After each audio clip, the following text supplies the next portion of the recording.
Joe Biden is admitting that he is being tested regularly. You know, we're all waiting on these tests and we're leading the world in tests. He's not being tested for coronavirus. No, he's being tested for something far more important to him and his campaign. He's being tested for cognitive decline. Last question real quick. Some have speculated, You're a sir, lying dog that you are subject to some degree of cognitive decline. I'm 65. I don't have word recollection that I used to have. I forget my train of thought from time to time. You got 12 years on me, sir. Have you been tested for some degree of cognitive decline? I've been tested and I'm constantly tested. Look, all I got to do is watch me, and I can hardly wait to compare my cognitive capability to the cognitive capability of the man I'm running against. Thank you so much.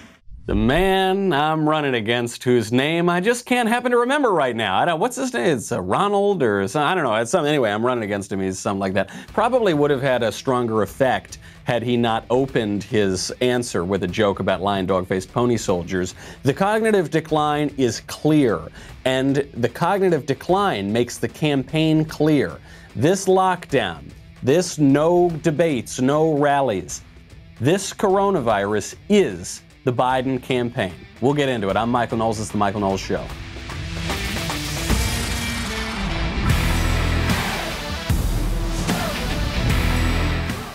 I think while Joe Biden is on a cognitive decline, all the rest of us are becoming, we're entering into a cognitive incline. We're beginning to realize what this whole last 3 months is really about, at least from the perspective of the media and from politicians. First, though, we had a question yesterday, which was, will the 4th of July be the next cancellation? Actually, we'll talk a little bit about that today. Best comment, though, was from Paul, which is, of course, the 4th of July will be canceled, Michael. These Marxist basement dwellers have always had an aversion to independence. Yeah, they're just not capable of it. Question today, would love to hear your thoughts in the comments. The VP race, obviously heating up. Who do you think Sleepy Joe will be told to pick as his running mate? I look forward to your answers, both the funny answers and the real answers. I would like to know. Joe Biden had not held a presser for 88 days. 88 days, you'll notice, is just about the whole length of the lockdown. And the Biden campaign had never done better. You know, before that lockdown, campaign looked really bad. Trump was leading him everywhere. Now, 88 days later, all of a sudden, in national polls and in the swing state polls, Trump's campaign is down, Biden's campaign is up. Biden's campaign is up because nobody's seen Joe Biden. He has been hiding out in a basement, and if he could hide out there until November 3rd, he certainly would do that. He finally comes out. He's got hand-picked reporters in the room. He still takes a relatively tough question, which is just, are you in cognitive decline? He doesn't know how to answer it and doesn't answer it convincingly. Then it's just one mistake after another. So at the very open to the conference, right? This is the moment when you want to project confidence, when you want to show I'm back. Forget about those 88 days that I've been hiding. Biden accidentally admits that his campaign handpicked all the reporters and told him to look out for certain reporters and to only call on the easy ones. I'm happy to take questions if you have them. He gave me a list of how to recognize. Is Alex AP out there? That's the part you're not supposed to say. I think the name also is Alez, not Alex, but that's neither here nor there. You're not supposed to say that they gave you a list of people to recognize and only call on the easy ones. And then he did get easy questions. Just consider this. 2 days ago, during a White House press briefing, Press Secretary Kayleigh McEnany was asked the question of whether President Trump was upset that the Confederacy lost the Civil War. That was an actual question in a White House press briefing. Compare that kind of questioning to these softballs for Joe Biden. I was told NBC, Mike's great relief. He doesn't have to follow me every day around the country. Well, the last time, Mr. Vice President, a lot of us saw you on the campaign trail. You were still locked in a very difficult nomination battle. The polls, though, today show you with a sizable national lead, a lead in a lot of the states that are critical in the Electoral College. I wonder, where do you think the race stands at this moment? What keeps you up at night as you look ahead? And can you maintain this advantage without campaigning in a traditional way, especially this fall when voters begin to really tune in? Do you think that you'll be able to just be as successful and wonderful as you are right now? Do you think you'll be able to keep doing that? Mr. Vice President, hard-hitting questions there from NBC News. It's the sort of question that we can come to expect. You know, I think that the Trump campaign and the president have made some missteps during this lockdown. We'll get into what some of those are in just a moment. But you can't discount the media here. The fact is, during a real presidential campaign, Joe Biden would, if he wouldn't be asked tough questions by reporters, he would make mistakes himself. But what this coronavirus lockdown has managed to do is cancel the campaign. So he hasn't had to do that. This is his first press conference in 3 months, and is probably not going to be doing a second one anytime soon. So he gets these easy questions. Then he's asked how to get Americans on the same page since everything now, including the virus, has become so woefully politicized. Well, I think the way to get it on the same page is to, I'm going to try to say this politely, is to lower the rhetoric based on division. Stop appealing to the less healthy side of society. That's embarrassing. That's an embarrassing answer. One, because he doesn't have an answer to the question. Right? He says we're going to lower it by lowering the rhetoric, but he both doesn't have an answer, like he hasn't thought of an answer, and he also can't come up with an answer because he's obviously in cognitive decline. And has been. I don't think we're telling tales out of school. I don't think I'm an armchair psychologist. He can't finish an English sentence. But think about what he did manage to say. See, what he said was we're going to lower rhetoric. The usual way to bring Americans together, the usual way to bring people together in politics is to make your argument clearly, give your vision for the country, and then your opponent gives his vision for the country, and then whichever vision of the country the people want, that's the one they go with. But Joe Biden doesn't have a vision for the country, doesn't have any answers to these questions. His answer is lower the rhetoric, which means reduce the politics, reduce the amount that we're discussing, reduce the power of the people, reduce the freedom of the people to choose their own leaders and to choose their own path. This has been the leftist premise for 100 years now.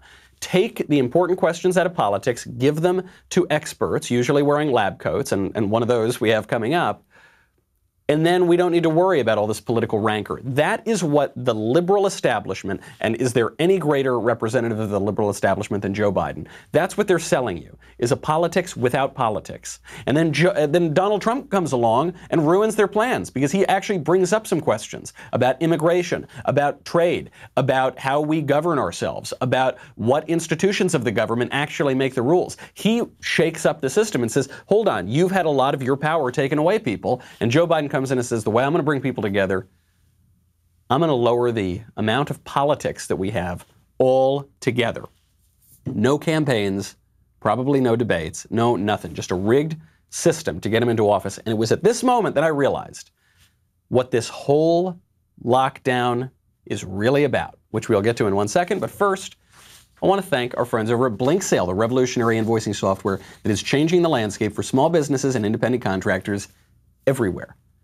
You should not have to send nagging emails to get your invoices paid. When I was freelancing, even today I still do some work on contract, I always forget to send the invoices and then I forget to follow up. With Blink Sale, you can send beautiful custom branded invoices and estimates within seconds. You can stay on top of your outstanding invoices, let your customers and clients easily pay your invoices online. You'll even get instant notifications when a customer opens your invoice so that you'll know if they're actually just trying to avoid paying you. Forget about using invoice templates or stressing about coordinating a bunch of different software programs. Blink Sale takes care of it all so that you can spend more time focusing on the work that actually gets you paid and actually makes your business a success. Definitely go check it out. See for yourself. Try Blink Sale for free at blinksale.com/Knowles. That is BLINKSALE.com/Knowles. Blink Sale. Spend less time billing and more time doing what you love. At this point in the Biden presser, I realized what the coronavirus lockdown is all about. We talked yesterday about how there's no medical purpose to the lockdown anymore. The point of the lockdown was not to stop the virus or to cure the virus, right? It couldn't possibly achieve that. The only point was to flatten the curve, not overwhelm the healthcare system. We never even came close to overwhelming the healthcare system. We did that. We achieved the only thing the lockdowns could achieve. The only purpose of the lockdowns at this point could be political. And what's the political purpose? It occurred to me yesterday that the lockdown is Biden's campaign. It's the whole campaign. How did I figure this out? Because Joe Biden mentioned during this presser, first one in 88 days, he's not going to campaign. He's not going to hold rallies. He cares so much about his fellow Americans that he's going to sit at home until he wins the presidency by default. Well, you know, this is the most unusual campaign, I think, in modern history. In that, but I start off with the premise, Mike, that I'm going to follow the doc's orders, not just for me, but for the country. And that means that I am not going to be holding rallies. I am not going to be, for example, you all are here, but thank the school has put those circles around so we keep the social distancing. Everybody has masks on. As soon as I finish this, I'll put my mask back on. So it's almost all been virtual. Although I have gone to Houston, I have gone into Pennsylvania, I have gone to Virginia, I have traveled, but what I do, I get in, make my case, and leave, take questions, and leave. But you know me, I'd much rather be out there with people because that's where I get the greatest feel. Okay, first of all, not the best choice of words for Joe Biden. You don't want to talk about how you want to be around people because you can feel them. Sort of a side point. This is so corrupt. This answer is so unbelievably corrupt. The first part, he says, I'm not going to hold rallies, meaning I'm not going to campaign, meaning it's the beginning, setting the stage for the excuse of why he's not going to participate in a debate with Donald Trump. That's the first part. If he's not holding rallies, he's not holding a campaign, then how on earth could he go to a debate? It's the same point. He says, I just don't want to bring people together in a physical location, so therefore I'm not going to campaign. He's not going to be able to back out of the debate unless he starts to set the stage now. So that's the first part. And why won't he debate Trump? Because Trump would eat him for lunch. There would be nothing left other than Joe Biden's very shiny teeth, just chattering there. He got very good-looking teeth. I assume they're not natural, but that would be the last thing left, okay? The second part, why won't he hold the campaign? Doctor's orders. Well, not just for me, but for the country. This is something we've talked about now for weeks, which is that what the left does is they exploit science, capital S, trademark over the E, to avoid politics. The whole thing Biden's been talking about in this presser. So he's saying, the doctor's orders to the country is we can't have a presidential campaign and you just got to elect me. No, actually, doctors don't diagnose countries. Doctors diagnose individual patients. What you do, political demagogues like you, diagnose countries and tell them to just do whatever you say. So he's saying in the name of science, we can't have a presidential campaign this year. But then he realized he is in public. He is doing a thing right now, right? He actually is traveling around the country occasionally, at least to raise a little bit of money, at least to make a comment here or a comment there. So he has to he goes, and that's why, we all have to wear masks. And I'm going to wear my mask just as soon as I get off this stage. It's like Andy Cuomo yesterday, shaming Trump for not wearing a mask. Andy Cuomo himself wasn't wearing the mask. And that's why I'm not going to bring any people together in a room. Well, I know I brought all of you together in the room, but that's because it was politically convenient for me. But I'm not going to do it. I'm not going to do that after this. And I'm not going to travel. I know that I travel to some places, but I'm only going to travel when it's convenient for me. It's all just BS, okay? The whole thing is BS. Every day this lockdown, this absolutely medically pointless lockdown goes on, is a point you can take away from Donald Trump's tally in the presidential race and a point you can add to Joe Biden's tally. It's the only way they can win, and it's the only explanation for why the lockdown is still going on. What is the other explanation?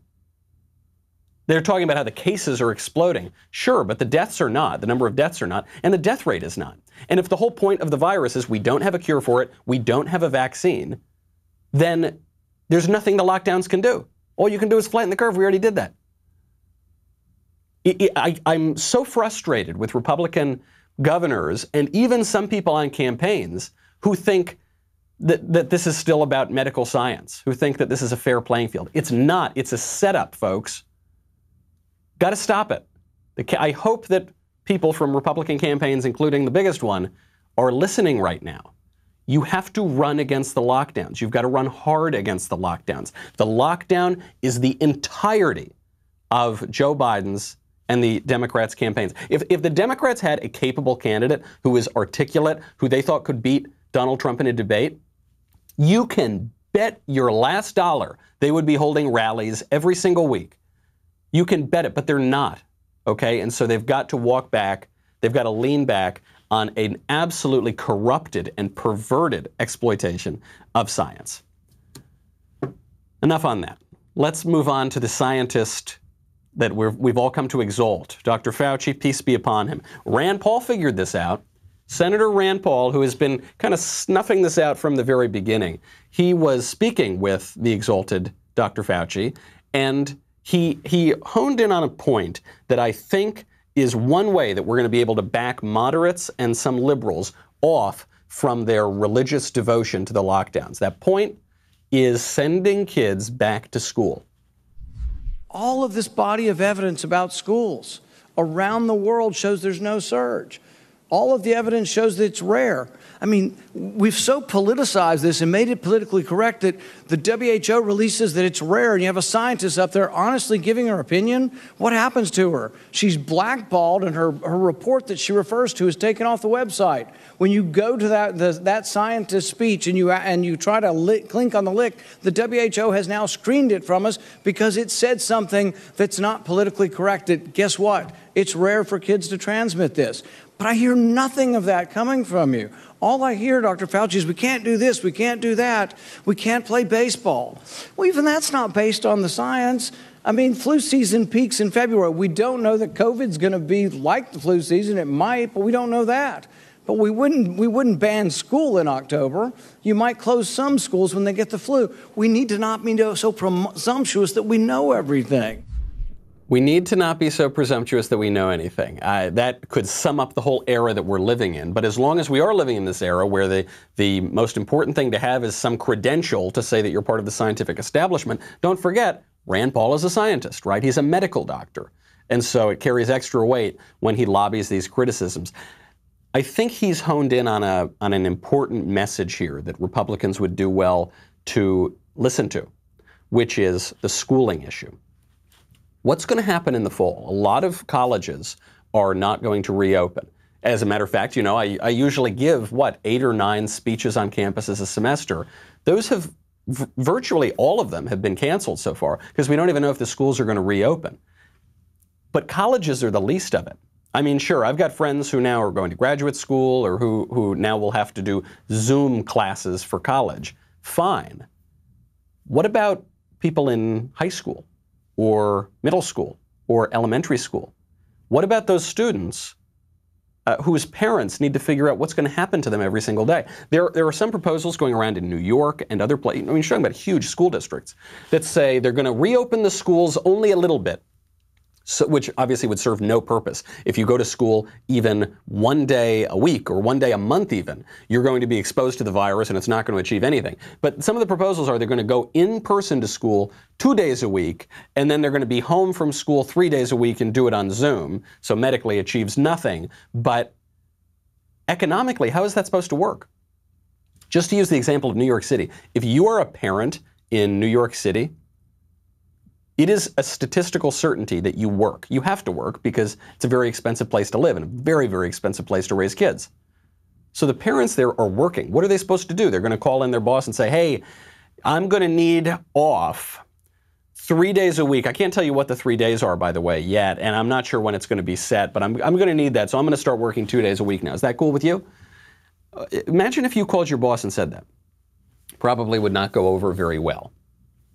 As a practical matter, you can't do it. This is why, from the beginning, the lockdown proponents have been trying to figure out this school issue.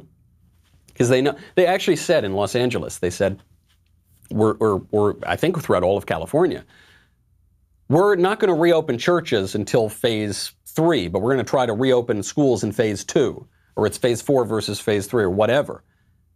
They knew that they had to reopen the schools early because there's just this first of all, they want to keep indoctrinating your kids. But second of all, there's just this very practical matter of you don't know what to do with the kids, whereas they felt they could put off allowing people to go back to their churches for a longer time. This would be a good one to hammer home on. You know, there was a decision that came out from the Supreme Court yesterday, finally some slightly good news from the Supreme Court, that is more permissive of school choice and of religious schools. And, you know, in a week that's been very trying, or 2 weeks that's been very trying on the Supreme Court, at least this opened the door to school choice a little bit. Why? Because school choice is very popular. It's always been a good wedge issue for Republicans to talk to demographics that don't usually vote for them, and it's a good issue here in the lockdowns. At this point, I'm convinced that the Supreme Court just makes their decisions not by reading the law, but by looking at public opinion polling, and then whatever's really popular, that's going to be the decision that they push for in many cases. So I think you can actually use that to your advantage here. When you're talking about whether or not we're going to reopen anything, just say like, hey, where are they going to make you send your kids? They're not going to let you go back to work. They're not going to let your kid get an education. I think if you focus on that for long enough, you're going to be able to win over some of those the suburban women, the very few people in the middle who don't have a decision yet about this presidential election. Another great wedge issue here is another public institution, not the schools, it's the police. How many times have you been told, ever since Democrats brought up this idea of defunding the police, that defunding the police doesn't really mean defunding the police? Oh, you fool. You think defunding the police, you think when I said that I meant to defund the police? No. It means to move the budgets around and reallocate resources. And, well, AOC just came out and exposed that lie completely. She said, quote, defunding police means defunding police. She issued a press release on this yesterday. Congresswoman Alexandria Ocasio-Cortez, defunding police means defunding police. It does not mean budget tricks or funny math. It does not mean moving school police officers from the NYPD budget to the Department of Education's budget so that the exact same police remain in schools. It does not mean counting overtime cuts as cuts, even as NYPD ignores every attempt by City Council to curb overtime spending and overspends on overtime anyway. She wrote anyways, AOC. It does not mean hiring more police officers while cutting more than $800 million from New York City public schools. If these reports are accurate, then these proposed cuts to NYPD's budget are a disingenuous illusion. This is not a victory. The fight to defund policing continues. I love her. So often I love this congresswoman because she might have terrible ideas for the country, but at least she tells you what she thinks. Remember with the Green New Deal, she put forward the Green New Deal, which is a radical, transformative, Marxist policy idea that has actually very little to do with the natural environment, has a lot to do with vast redistribution of wealth, nationalizing industries, reparations programs, healthcare programs, all this kind of stuff. And when she put that forward, $93 trillion plan over 10 years, Mitch McConnell, Senate Majority Leader, came out and said, we got to vote on this immediately. I want to get all you Democrats on the record about this Green New Deal immediately. Well, she's doing that same thing again with defunding the police. A very, very unpopular position. Right now, we're looking at New York City. Yesterday in New York, there was this big budget fight to see whether they were going to defund the police or not. Mass gathering, huge gathering outside of City Hall. It was so jubilant. People gathered together in this large group. At one point, they just started dancing.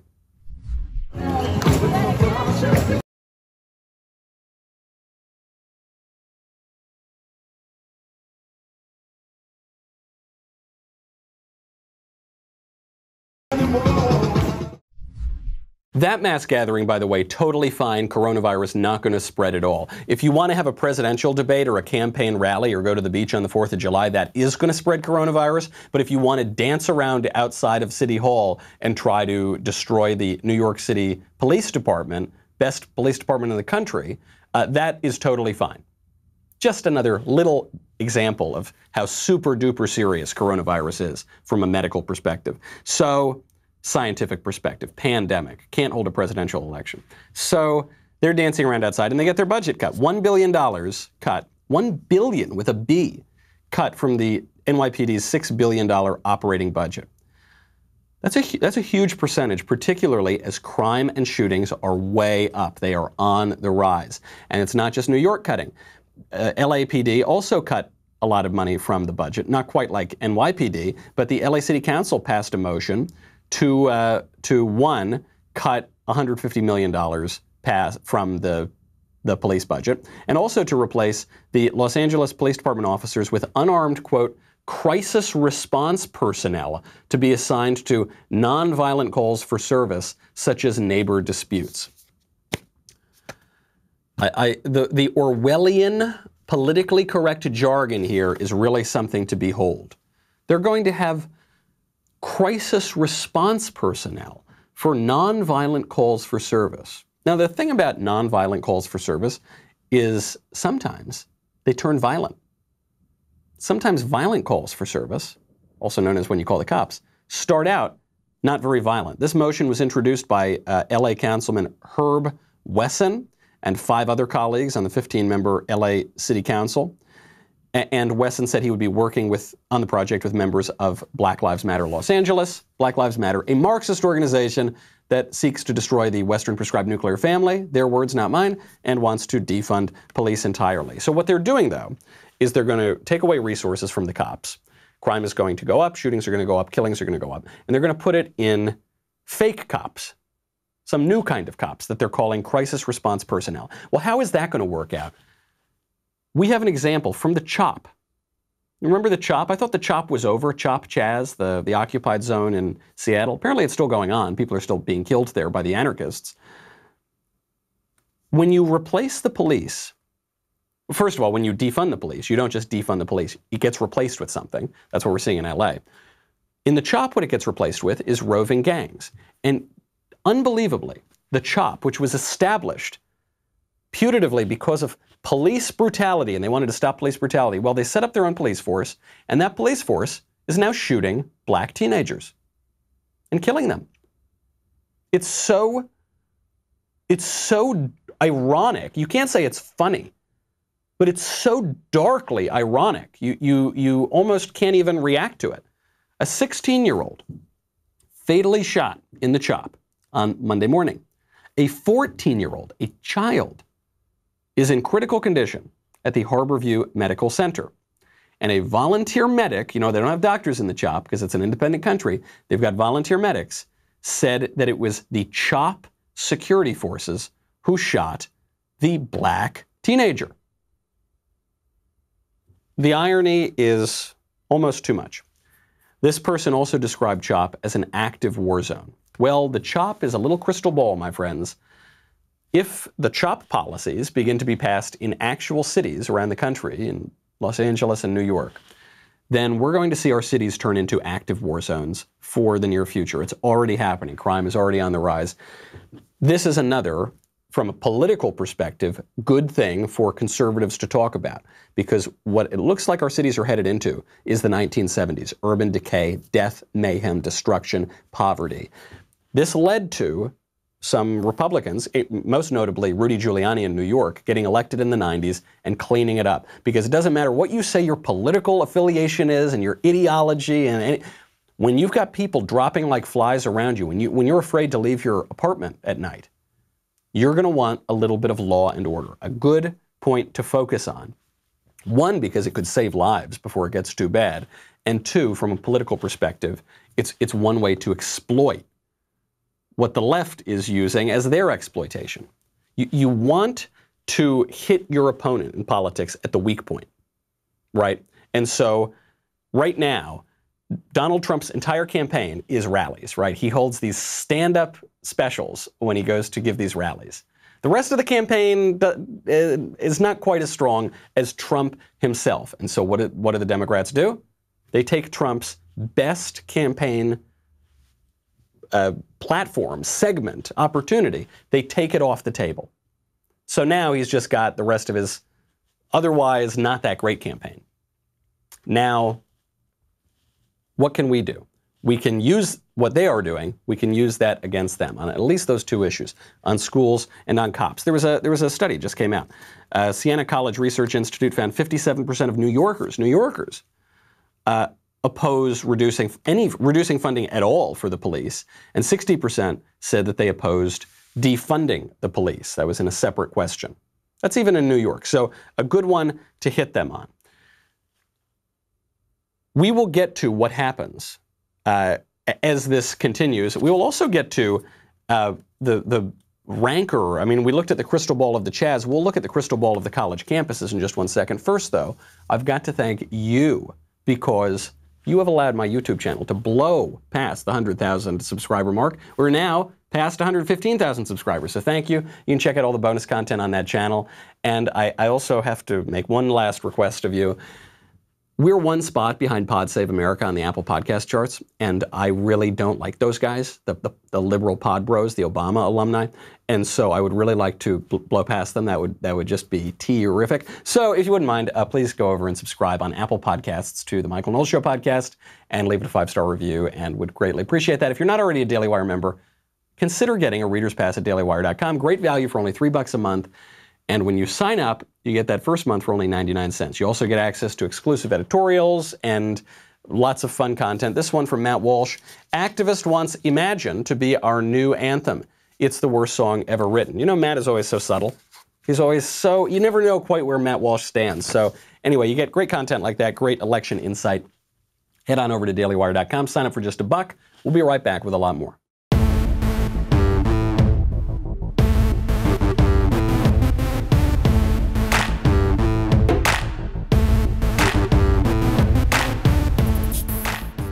Ernest Hemingway famously pointed out that things happen gradually, then suddenly.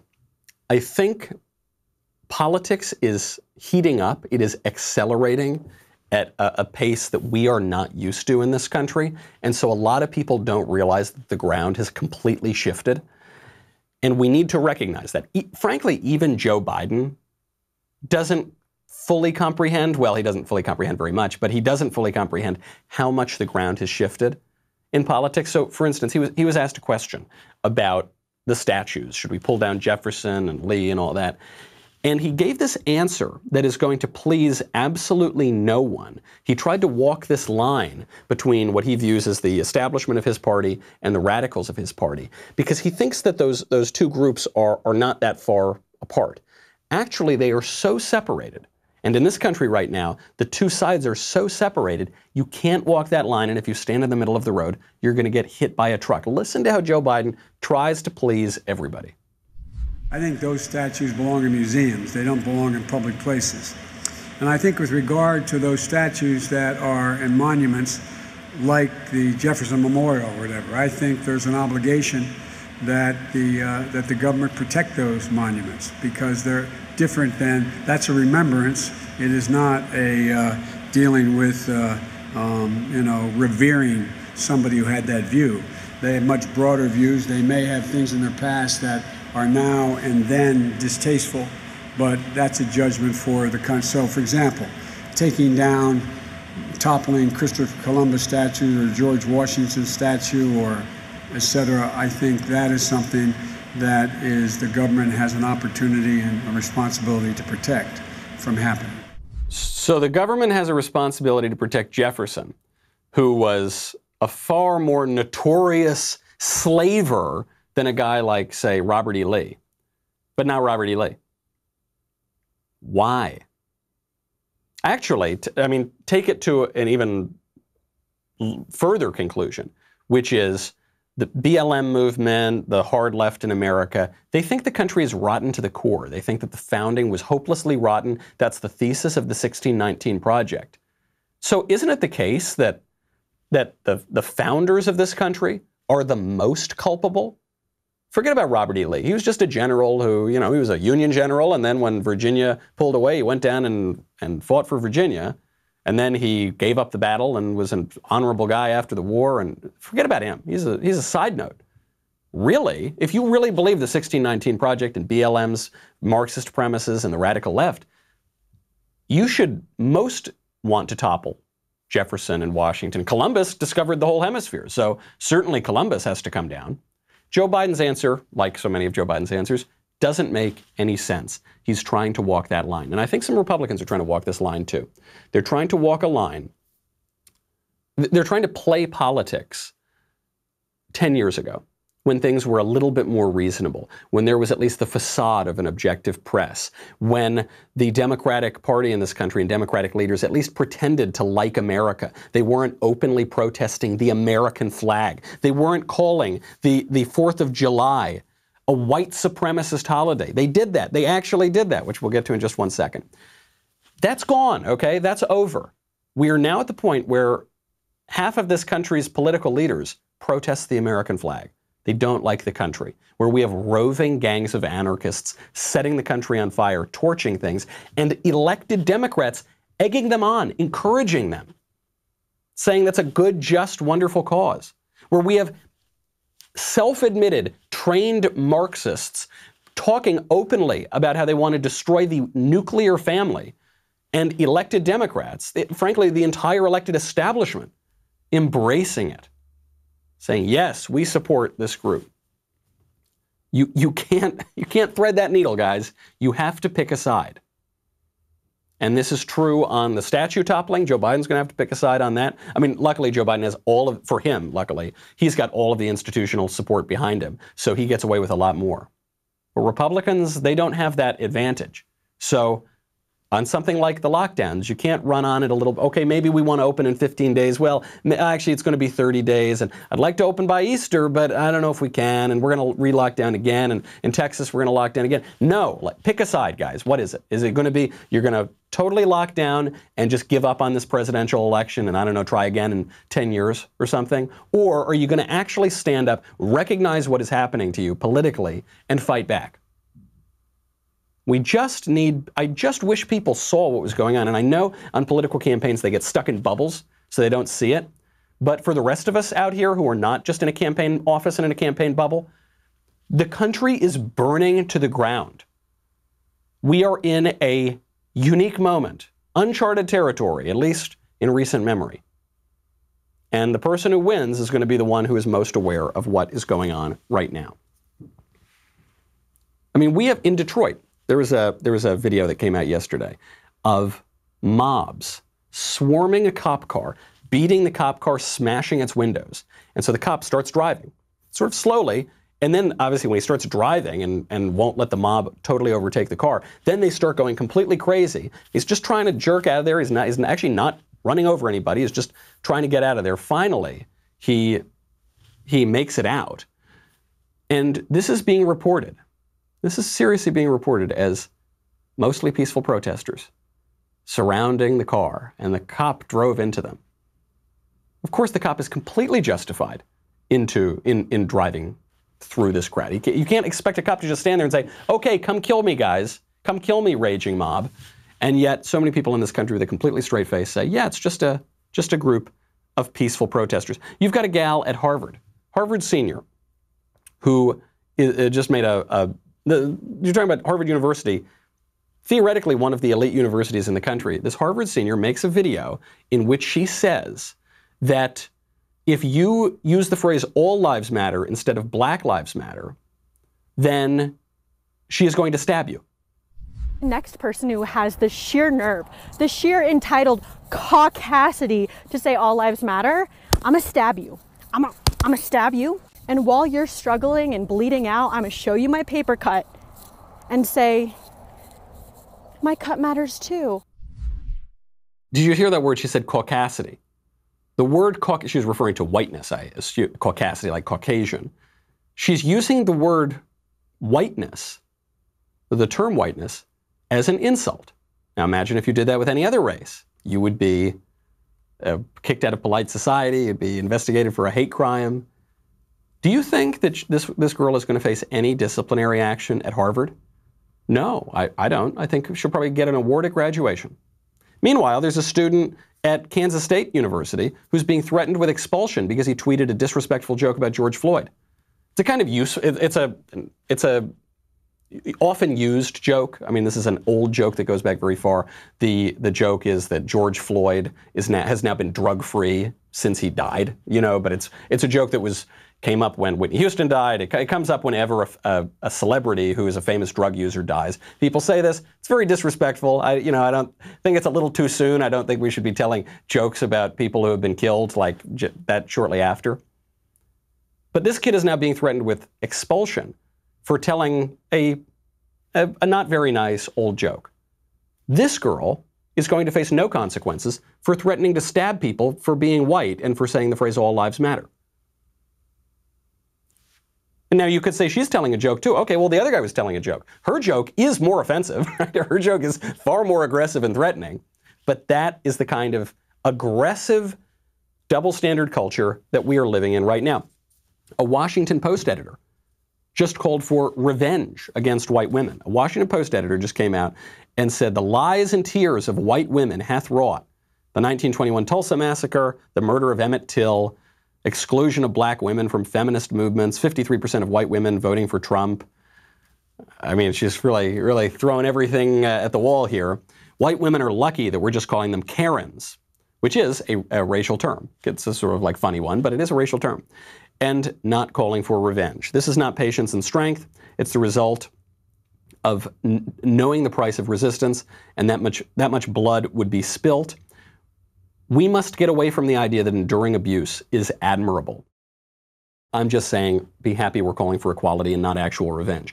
Well, what I'm hearing these days is not any call for equality from the left. I'm hearing calls for revenge, which is why they're burning down the country and killing people. So it is explicitly a call for revenge. I want to focus on that line. She said, this is an editor of the Washington Post. She says, "We must get away from the idea that enduring abuse is admirable," also known as the Christian understanding of suffering. The idea that we suffer and suffering can be sanctifying.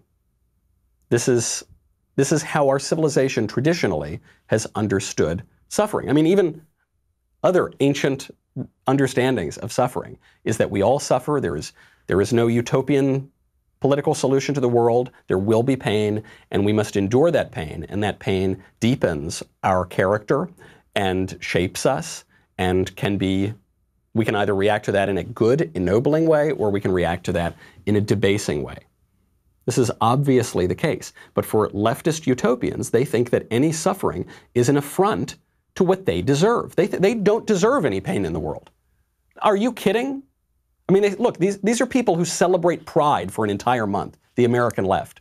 Pride, the deadliest of the 7 deadly sins. So they just are not equipped for the simple fact of the human condition that there is suffering, and you will suffer. And suffering actually can be a helpful thing in your character development. They just want to abolish it, which is never going to happen, and it's why they get more and more frustrated as it happens. Democrats are now, I'm not just saying one or two random Democrats, I'm saying the Democratic Party is now referring to the 4th of July as a white supremacist holiday. They tweeted out, because President Trump is planning to hold a rally at Mount Rushmore. They tweeted out, quote, "Trump has disrespected Native communities time and again. He's attempted to limit their voting rights and blocked critical pandemic relief." Not true, but whatever.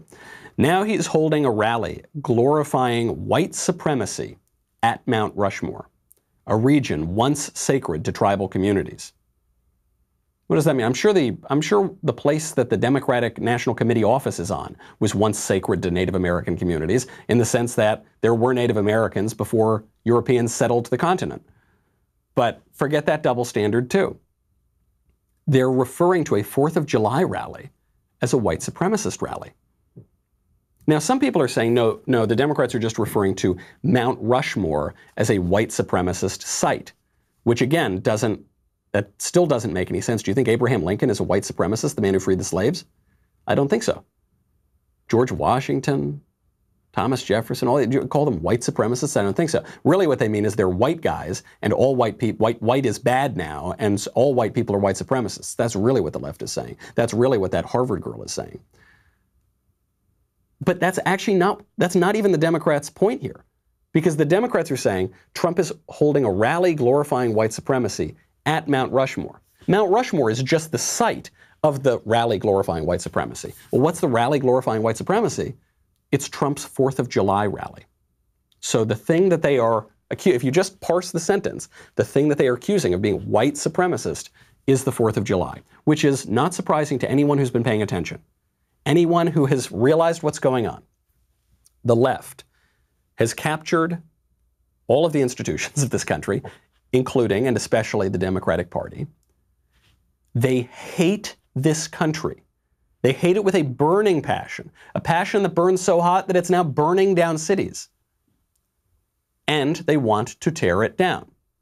Anyone who listened when Barack Obama said, "I want to fundamentally transform America," may have realized, I guess he doesn't like America all that much, because you don't want to fundamentally transform things that you like. Anyone who is listening, who is reading the New York Times 1619 Project, who is listening, who's been watching as they've been tearing down the statues. We are in a particularly radical moment. You hear every presidential campaign, this is the most important campaign of our lifetimes. In a way, it's always true because things happen gradually, then suddenly, so you're getting closer and closer to some real danger. The danger is here. Police departments are going away. Cities are on fire. They want to blow up Mount Rushmore. People have somewhat jokingly, and then somewhat earnestly suggested that. The danger is here. If we don't rise to this occasion as a political matter, we might not get another shot. You see how the deck is stacked against you at the Supreme Court, in the administrative government, in everywhere. Hope springs eternal in the human breast. You can try to fight again in 10 years or 20 years. Maybe you'll be able to claw something back. But I think we're all realizing at this moment where a major political party is calling the 4th of July a white supremacist terrible holiday, trying to cancel it. I think we realize that we're on the verge of something really being lost. Our history, our culture, our cities, our country itself. Will we rise to the occasion? Or will we realize it all too late? I hope it's the former. I hope people are listening to the show today. All right, we've got a lot more. We'll get to it tomorrow. I'm Michael Knowles. This is the Michael Knowles Show. See you then.